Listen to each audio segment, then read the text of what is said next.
Hi guys! On est sur la partie 2 de ma vie d'au pair, de comment je suis arrivée à faire au pair. Et tout simplement, si vous avez déjà regardé la vidéo number 1, vous pouvez constater que j'en suis arrivée à presque mon départ de la France. Du coup là, je voudrais vous parler en fait de mon départ de Paris jusqu'à mes premières semaines à Pittsburgh. Ça va engendrer plusieurs petites choses. Mon départ de Paris, l'Ag Training School, mon premier jour à Pittsburgh, donc mon arrivée à Pittsburgh, et aussi un petit peu sur la première semaine. C'est parti, point numéro 1,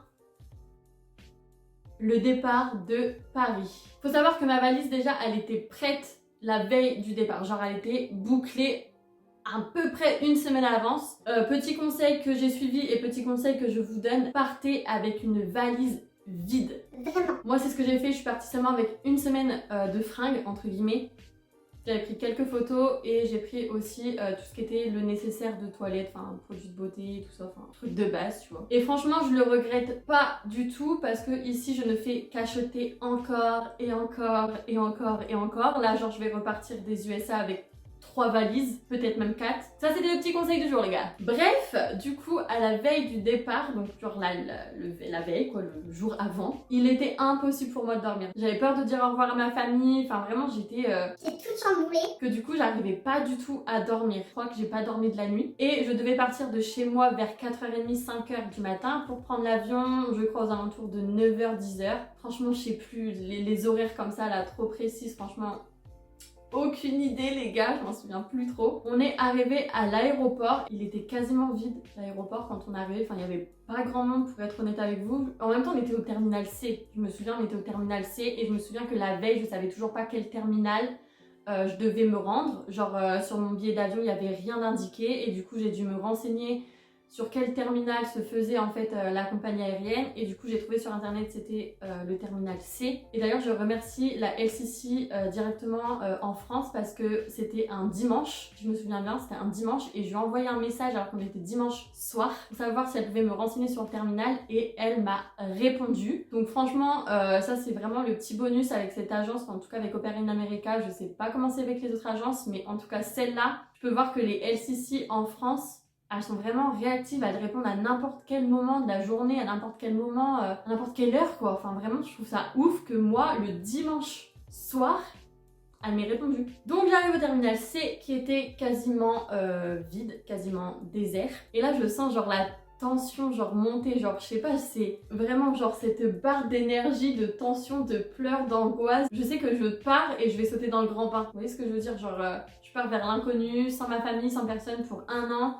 C'est l'heure des au revoir, enfin oh là là, l'émotion à son comble. J'attends au max de ce que je peux avec mon beau-père et ma mère, vraiment au max jusqu'à la dernière minute où là bon ok faut que je parte et faut que je prenne l'avion, enfin genre c'est le moment de dire au revoir quoi. Déchirement, je fonds en larmes, ma mère fond en larmes, mon beau-père il pleure pas encore. On peut sentir genre ses émotions, genre vraiment intense, vraiment super intense. Je me souviens très bien, je passe la porte, genre où personne peut t'accompagner, d'accord? T'es toute seule, genre tes accompagnateurs ils peuvent pas aller au-delà de la limite, ok? Et genre jusqu'à ce que je les vois plus, en fait je reste, genre c'est trop dur de dire au revoir. À ce moment-là je me dis je pars pour 1 an, genre je les reverrai que dans 1 an. Quand on y pense comme ça, c'est long, 1 an. 12 mois, 365 jours, pas de Noël, pas d'anniversaire.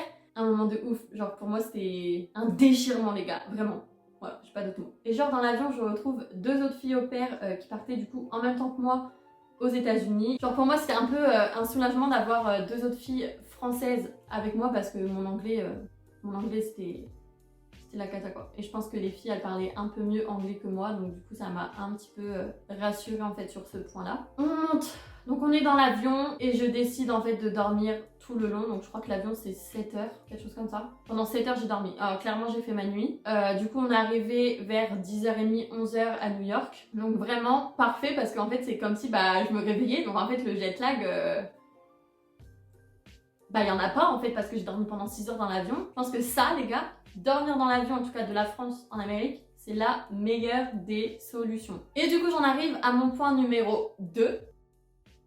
La training school. On descend de l'avion On passe la douane, tout se passe bien et là on est dans le hall en fait de l'aéroport et on est censé trouver une meuf de Au Pair in America qui est censée nous accompagner jusqu'à l'hôtel qui est je crois dans le Massachusetts, something like that. Je me souviens plus, enfin bref, assez loin de New York. Enfin moi je pensais que c'était New York, mais en fait c'est pas du tout New York, c'est genre à 1 heure ou 2 heures de New York, genre. J'étais un petit peu déçue sur ce point-là, mais j'ai quand même visité New York, je vous raconterai. Et en fait, on trouve pas la meuf. Enfin, c'est pas qu'on la trouve pas, c'est qu'en fait, il y a pas mal de gens en fait dans le hall et genre, il y a pas de signe distinctif qui nous dit ok, c'est ouvert, et donc on regarde un peu autour de nous et on voit une meuf assez âgée, même plutôt âgée. J'ai rien contre les vieux, mais pour le coup, plutôt âgée. Qui regardait aussi aux alentours, enfin qui regardait autour d'elle, savoir s'il y avait des gens qui allaient l'approcher en fait. Et du coup on s'est dit, on a du flair, on pense que c'est elle. Donc on y va et effectivement c'était bien elle.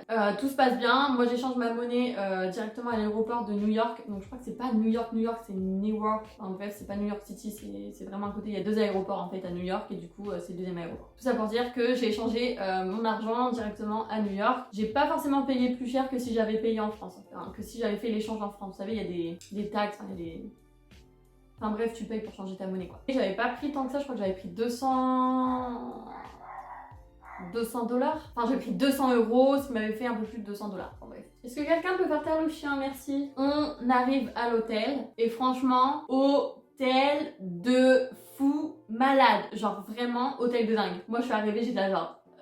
c'est ça l'hôtel, wesh, il est immense. Et on était l'une des premières filles à être arrivée, je crois vraiment l'une des premières. On nous prend à part en fait, genre il y a une dame qui nous prend toutes les 3 à part. Moi je trouvais ça trop chelou, je me suis dit mais attends ça commence genre là maintenant genre ça fait 2 minutes je suis arrivée, wesh. En fait c'est juste pour nous remettre en fait un petit sac avec notamment ceci. Donc c'est toutes les informations concernant les enfants, la training school et tout ça, j'y reviens. Et aussi et surtout une petite enveloppe en fait qui t'annonce que ta famille t'a payé le New York City Tour. Et moi j'étais trop contente parce qu'en gros si ta famille te le paye pas et si tu veux aller à New York tu dois payer 90 $. Donc autant vous dire que moi je croisais les doigts, oh là là, je croisais les doigts et j'étais très contente de voir que effectivement ils me l'ont payé. Franchement c'est... j'en étais sûre. Donc là Gabi commence à jouer de la musique, genre elle attend the last minute pour jouer de la musique. En fait, tous les jours, elle doit jouer de la musique. Et genre, elle attend que je fasse ma vidéo pour jouer. Relou, quoi. Et vous savez quoi, les gars? Du coup, que j'ai entendu Gabi faire de la musique, enfin jouer de la musique, je me suis rendu compte qu'en fait, j'avais pas branché mon nouveau micro. Du coup, je viens de le brancher. Voilà, donc j'espère que ça fonctionne, parce que si ça fonctionne pas, bah ma foi, tant pis. Bref, on reçoit comme quoi, toutes les 3, on va aller faire le New York City Tour et que c'est offert par nos familles, du coup on est trop contentes. Et on peut enfin chiller, donc du coup on a visité la ville de Stanford, donc c'est la ville où on est, c'est en Massachusetts, Massachusetts. Oh, je sais pas le dire. Du coup c'est la première fois que je suis rentrée dans un Target, genre. La première fois, on a été acheter des chips à des goûts genre improbables, je peux même pas vous dire, c'était juste...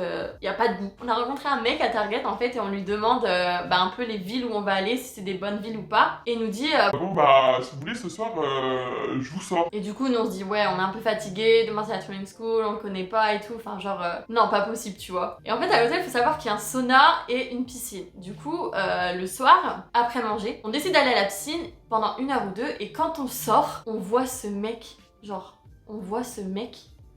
dans le hall de l'hôtel qui nous attend pour nous inviter à manger. Mais improbable! Quand je vous disais qu'en Amérique c'était vraiment facile de rencontrer des Américains, l'exemple typique c'est que le mec il a parlé avec 3 idiotes françaises qui parlent à moitié l'anglais, voire même pas du tout l'anglais. Il est venu, en fait il est rentré chez lui, il est revenu juste pour sortir avec nous et nous on lui a mis un gros bâche quoi. Puis on lui a dit qu'on avait déjà mangé. On lui a dit qu'on voulait rester à l'hôtel en fait, qu'on n'était pas du tout chaude pour sortir. Et du coup on a parlé mais genre de tout et de rien pendant 1 heure ou 2 heures à l'hôtel. Moi j'avais qu'une envie, c'était de rentrer dans ma chambre et de dormir. Genre je savais que le lendemain ça allait trop dur et tout. Bref, le lendemain matin on s'est levé genre très tôt et on a été prendre le petit déjeuner qui était strictement immangeable. Hein. En tout cas pour moi, les 3 jours de la training school, la bouffe c'était juste mon pire cauchemar. Mais en tout cas on a commencé les cours et du coup je vais vous présenter un peu ce qu'on nous donne et ce qu'on fait pendant la training school. On a tout d'abord ce livre, donc l'orientation, le livre d'orientation. Vous allez avoir dans ce livre en fait tout ce dont vous allez parler pendant la training school. Vraiment, tout. Je sais pas si on voit bien comment je fais là.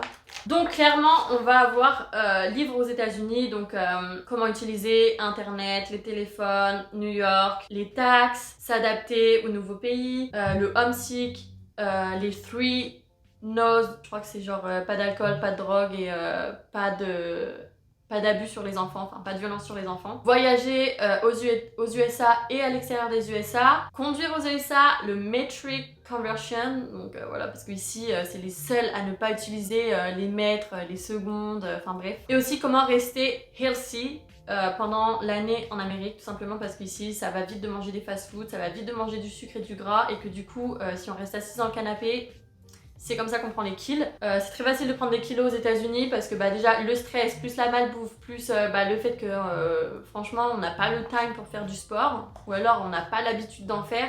Franchement, ça va super vite de prendre des kills. Donc ça, c'est un des conseils qu'on te dit en fait à la training school. C'est un des conseils que ma LCC me dit, que les autres pères m'ont dit. Il faut rester actif. Vous allez aussi parler de comment prendre soin des enfants aux États-Unis. Voilà les règles sur la télé, comment les aider pour les devoirs, comment c'est la discipline, genre comment ils éduquent leurs enfants, comment rester dans la sécurité. Et vous allez aussi parler en fait du développement de l'enfant, donc du bébé jusqu'à l'adolescence. Donc voilà, c'est 3 jours, franchement c'est 3 jours intenses les gars, je vous le dis. J'étais pas en jet lag hein. Et franchement j'ai un peu de pitié pour toutes ces filles qui étaient en jet lag, parce que moi mon cerveau à la fin il en pouvait plus me concentrer sur ce qu'il disait en anglais, même si la meuf elle parlait très doucement, qu'elle répétait, enfin tout vous dire, j'ai carrément tout compris ce qui se passait autour de moi et ce qui se disait et tout ça, mais ça reste quand même un effort de concentration au summum du summum. Et on vous donne aussi le Child Care Questionnaire. Donc c'est un truc que je pourrais vous donner, franchement il y a pas mal de questions que vous pouvez aussi poser lors des entretiens Skype. Mais normalement en fait ce petit truc c'est vous le donnez à votre arrivée, donc vous le donnez en fait à vos hosts, ils le remplissent la première journée et comme ça vous avez un peu toutes les informations. Donc voilà, donc ça c'est sur votre famille, le nombre d'enfants, les jeux qu'ils ont, tout ça, enfin genre leurs préférences, les numéros en cas d'urgence, comment ils s'habillent, est-ce qu'ils prennent leur douche tout seuls, comment ils mangent, la routine, enfin bref, je pense que je vous les mettrai en photo peut-être à la fin de la vidéo et vous prendrez des screenshots parce que vraiment il y a trop de questions, je peux pas toutes vous les mettre, mais je trouve que c'est super important et je pense que ça peut en aider plus d'un, plus d'une. On a fait, je crois, le mercredi après-midi, on a fait du coup le New York City Tour. Donc on y va en bus et en fait il y a une meuf qui parle au micro, mais genre elle parle trop vite, genre le micro dans les bus il est juste horrible, c'est genre même quand tu parles français là-dedans tu comprends la moitié des mots, donc imaginez en anglais, l'angoisse pour moi. J'étais au fond du bus et tout, enfin oh là là, l'angoisse, la mauvaise élève. Donc genre la meuf a expliqué les règles, genre quand est-ce que on est censé revenir, genre à quelle heure et surtout où le bus va être. Sauf que moi et mon anglais pourri, vous imaginez bien que j'ai rien compris. Je me dis de toute façon ça va, c'est le truc de base, je vais pas rester 3 heures dans New York City, enfin voilà, je vais faire attention, j'y vais, j'y reviens, et puis voilà quoi. J'arrive à Times Square, magnifique, on prend des photos de ouf, on va jusqu'au bout et on revient. Et en fait à mi-chemin, les filles avec qui j'étais, elles voulaient faire un autre truc, et du coup moi j'ai dit je veux aller au Hard Rock, et le Hard Rock il était vraiment juste en face de là où était le bus en fait, donc genre juste à côté. Donc je vais au Hard Rock, je prends mon t-shirt et je sors. Et j'étais tout juste niveau timing, genre vraiment j'étais pas en retard, mais j'étais pas non plus en avance, hein. J'étais limite quoi. Et là je vais dans la rue, pas de bus. Je suis toute seule parce que du coup j'ai lâché mes potes parce que pour moi le bus était juste à côté, donc du coup j'avais pas forcément de crainte en fait de repartir toute seule. Et en fait le bus il était pas là, et en fait du coup je me suis mise à paniquer, j'étais à 2 doigts de pleurer. J'essaye de revenir sur mes pas, je me suis dit les filles elles étaient à l'autre bout de la place, donc c'est sûr que elles peuvent pas être déjà là. J'attends les filles. Quand les filles sont arrivées, elles ont eu un petit peu la même remarque que moi, genre wesh il est où le bus? Et en fait il y en a une de nous après qui a réfléchi, qui s'est dit les meufs je sais. Le bus, la meuf elle nous a dit que le bus il allait se garer genre plus loin. Et du coup on a avancé dans la rue, on a récupéré le bus, et là finalement, mais grand soulagement les gars, vraiment grand soulagement, j'avais envie de pleurer, les gens ils nous ont applaudi limite. Donc voilà, c'est vraiment, le New York City Tour c'est vraiment très très rapide, c'est incroyable, c'est vraiment le honeymoon, genre c'est, si vous avez jamais vu New York et que vous arrivez, vous voyez Times Square et le Rockefeller, c'est vraiment waouh. Et c'est vraiment un de mes meilleurs moments, un de mes meilleurs souvenirs en fait, le New York City Tour, c'est, pour moi c'est la première fois que j'allais à New York en fait, donc je sais pas, émotion à son comble. Bref, à la fin de la training school, donc du coup le jeudi vers midi, on nous envoie par groupe en fait sur nos aéroports ou nos trains où les parents viennent chercher les au pairs. Et du coup c'est vraiment un moment genre on se regarde, on était bien tout ensemble, genre on était une centaine tout ensemble, genre on commençait à être un peu à l'aise, tu vois, genre enfin moi à l'aise. J'ai parlé avec aucune des meufs en anglais parce que mon anglais il était tout pourri, je comprenais R de comment me parler. Mais j'étais bien, je commençais à m'y faire à la situation, vous voyez. Et là on me dit let's go girl! Il est temps d'aller nager dans le grand bain, hein. Je me retrouve avec du coup Dana et une autre fille au pair avec qui on est allé à Pittsburgh en fait en même temps. Dana qui est devenue une de mes meilleures potes. Ni elle, ni moi et encore moins la brésilienne qui était avec nous parle anglais, genre vraiment on était du pair. Bref, l'angoisse. Ce qui fait maintenant les gars que j'arrive à mon 3e point. Mon arrivée à Pittsburgh et mon premier jour à Pittsburgh. Du coup, on est arrivé vers Pittsburgh et il faisait nuit. Je me souviens que pour les enfants, il était vraiment tard et même pour moi, j'avais juste envie, genre, c'était d'être dans un lit en fait.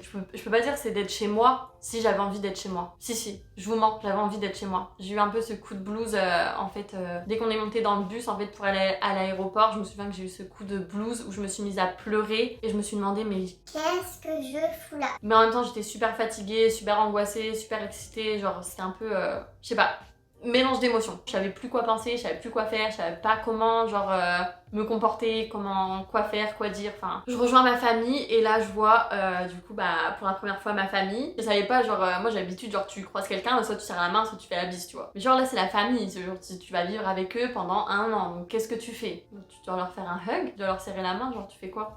Et du coup, moi, je me souviens que j'avais attendu que eux fassent le premier pas et je me suis dit, peu importe ce qu'ils font, en fait, je l'accepterai, en fait. En tout cas, super accueil, voilà, franchement, j'ai rien à dire, c'était vraiment un très bon accueil, très chaleureux, des enfants super. Le petit truc, c'est que, bah, comme vous le savez, je parle pas anglais, en fait. Enfin, je parlais pas anglais et qu'ils sont venus me chercher, du coup, avec le van, enfin, ce qu'ils appellent le van. Donc, du coup, c'est un 9 places, c'est une voiture 9 places et que les enfants ont décidé de s'asseoir à l'autre bout, hein, limite dans le coffre, et ils m'ont demandé de m'asseoir avec eux, évidemment. Déjà, j'entendais pas ce que Joanne me parlait, enfin, j'entendais pas ce que les parents me disaient. J'avais la petite à côté, je comprenais R de ce qu'elle me racontait. L'angoisse. Bon, après, j'avoue, je les remercie de ouf parce que on est arrivé et au lieu d'aller directement à la maison, on a fait le tour de Pittsburgh et du coup, je suis passée par le tunnel. Oh, alors, émotion à son comble. J'ai vu comment était la ville, on est allé à Mount Washington. Enfin, franchement, prendre le tunnel et Mount Washington, même aujourd'hui, enfin encore aujourd'hui, c'est toujours ce que je préfère. Donc vraiment j'ai trop kiffé le fait qu'ils prennent le temps malgré qu'il soit tard et malgré que les enfants ils aient école le lendemain en fait, bah qu'ils prennent le temps en fait pour moi de m'accueillir comme il se doit quoi. Bref, ça c'est mon arrivée à Pittsburgh et du coup le lendemain, le vendredi, Joanne me dit cocotte, j'ai pas le temps pour toi d'attendre lundi, donc du coup tu vas descendre et je vais te montrer comment on fait le petit déj et le lunch et tout ça pour les enfants. Je comprenais rien de ce qui se passait autour de moi. Joanne elle me parlait, elle me disait Et oui, faut faire ça, faut faire ci, tatati, regarde ça. en anglais évidemment. Hein. Moi j'étais là, ok, yeah, sure. Est-ce que tu peux tout m'écrire? Parce qu'en fait, j'ai peur de pas me souvenir. Ça, c'était grave mon excuse. Genre les premiers jours, les premiers mois, quand j'étais pas sûre de quelque chose, je lui demandais toujours est-ce que tu peux écrire comme ça au moins j'oublie pas. En fait, c'était pas une question que j'oublie ou j'oublie pas. Hein. C'était pas du tout ça la question. La question c'était tu m'écris, comme ça je vais aller sur Google et comme ça je vais traduire. Parce que j'ai rien compris. On en a parlé de ça avec ma famille il y a pas si longtemps. Et en fait, ils ont jamais vraiment remarqué que je comprenais que dalle. Mais quel talent d'actrice que j'ai! Waouh! Alors même si Joanne elle parle français et que c'est vrai que j'aurais pu lui dire est-ce qu'on peut parler français, je l'ai pas fait parce que pour moi j'étais aux USA et je venais pour m'améliorer en anglais et que pour moi si dès le début en fait je commençais à prendre l'habitude de parler français, je savais que ça allait pas passer. Le premier week-end les gars, je me suis fait un petit peu chier. Du coup j'ai suivi ma famille mais ça a aussi permis de créer des liens dès le début, de prendre mes repères et tout ça. Et j'ai eu l'autorisation de conduire le jeudi d'après, et je crois le vendredi soir ou le samedi, je sais plus, Robin il me dit Marine, il faut que tu sortes pour te faire des amis. Donc ce soir, je ne veux pas te voir à la maison. Ah bon? Mais c'est ce qui m'a permis de contacter en fait le WhatsApp groupe Les Au Pairs de mon cluster, donc les au pairs de chez Au Pair in America. Donc je leur ai envoyé un message en leur disant voilà, je viens d'arriver, j'ai pas d'amis, clairement. Et bref, j'ai Lenny et Charlene qui me contactent et qui me disent voilà meuf, ce soir on va à Downtown parce qu'il y a un truc à Market Square, donc genre un mini marché genre. Donc voilà, on y va, rejoins-nous. J'y vais, c'est 2 Allemandes. Autant vous dire que les Allemandes en anglais, elles sont juste... elles arrivent, elles sont bilingues déjà les meufs. Genre vraiment. Pour tout vous dire, mon niveau d'anglais, c'est qu'à un moment donné, on passe devant un stand et ça avait l'air plutôt chouette. Je sais plus trop c'était quoi pour tout vous dire parce que ça m'a un peu traumatisé ce qui s'est passé par la suite, vous allez voir. Et en fait, le mec, il repère qu'on a un accent et il demande... Vous venez d'où? Enfin, il me regarde, il me dit tu viens d'où? Il me pose la question à moi en première, wesh. Et moi, j'ai pas compris. Avec leur vieil accent là, à Pittsburgh, on dirait que c'est les ch'tis de France ou les Marseillais, genre on comprend rien ce qu'ils parlent. Et du coup, je lui réponds... I don't know. Et là, le mec, il me regarde, il me dit... You don't know. Et Lenny qui dit I'm from Germany. Je veux dire, where are you from? C'est la question qu'on apprend quand on est en 6ème. Vous voyez ce que je veux dire? Sauf que là, avec l'accent américain, mon accent, l'anglais tout pourri que j'ai rien tilté. Après le petit marché, on a décidé d'aller au cinéma. On allait voir Maleficent. Très beau film, hein, j'ai adoré, mais j'ai rien compris quoi. Vous pouvez me parler chinois dans le truc, c'était pareil. Hein. Bref, après tout ça, Lenny c'est devenue ma best friend ici en Amérique. En plus de ça, elle vivait genre à 5 minutes de chez moi. Dans sa rue, il y avait 2 autres filles au pair avec qui on a pris l'habitude en fait chaque dimanche et au moins une fois par semaine d'aller dans le coffee shop. Et en fait, ces filles-là, elles étaient pas du même cluster que nous, elles étaient avec Cultural Care. Et du coup, Manon avait rencontré une autre fille française du même cluster qui, cette fille, était en contact en fait avec des étudiants français. Et du coup, de ce biais, on a rencontré des étudiants français et américains qui étudiaient à Pitt University. Et Elisa, vraiment un truc incroyable, c'est que un de ses potes à elle, du coup d'Italie, étudiait à Pittsburgh pour faire du foot.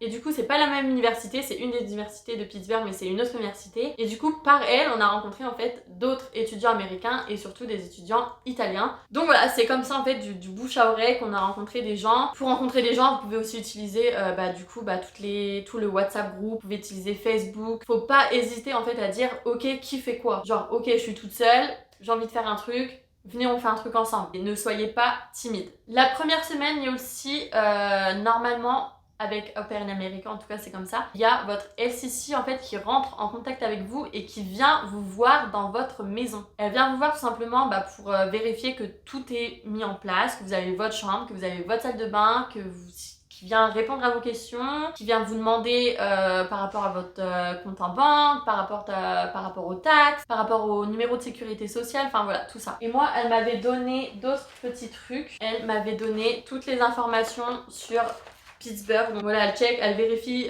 si tous les documents et tout ça est fait. Voilà, le banque, la routine, si tu utilises la voiture. Explique aussi pour les crédits, genre les classes, tout ça, enfin genre ce que tu dois faire parce que quand t'es au pair, les gars, faut pas oublier que tu dois compléter 6 crédits ou 72 heures de cours. D'ailleurs, j'ai ça ce week-end. Enfin bref, tout. Voilà tout, et aussi les cluster events, donc c'est comme ça que vous allez pouvoir aussi rencontrer des gens. Tous les mois en fait, ils sont censés organiser des cluster events pour rencontrer des gens. Donc là avec le Covid ça se fait plus trop, ça se fait en online. Donc voilà les gars, j'ai fini. J'espère que vous avez trouvé ça intéressant. Si vous avez d'autres questions, n'hésitez pas à me les laisser en commentaire ou aussi sur mon Instagram, je réponds toujours à toutes vos questions. Bisous les gars!